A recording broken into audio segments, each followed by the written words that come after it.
করে দিচ্ছি রসুন বাটা আর আদা বাটা।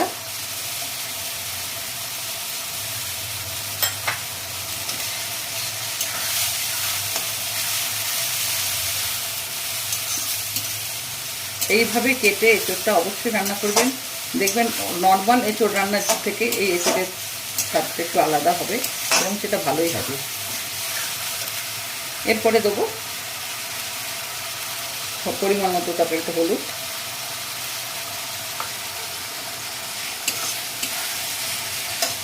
এখানে দেবো লঙ্কার বাটা,